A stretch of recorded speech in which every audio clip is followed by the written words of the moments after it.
جو لوگ پرہیزگار ہیں ان کے لیے اللہ کے ہاں باغات بہشت ہیں جن کے نیچے نہریں بہ رہی ہیں، ان میں وہ ہمیشہ رہیں گے، اور پاکیزہ بیویاں ہیں، اور سب سے بڑھ کر اللہ کی خوشنودی۔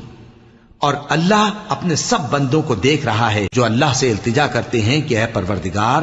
ہم ایمان لے آئے سو ہم کو ہمارے گناہ معاف فرما اور ہم کو دوزخ کے عذاب سے محفوظ رکھ۔ یہ وہ لوگ ہیں جو مشکلات میں صبر کرتے اور سچ بولتے اور عبادت میں لگے رہتے اور نیکی میں خرچ کرتے اور اوقات سحر میں گناہوں کی معافی مانگا کرتے ہیں۔ اللہ تو اس بات کی گواہی دیتا ہے کہ اس کے سوا کوئی معبود نہیں،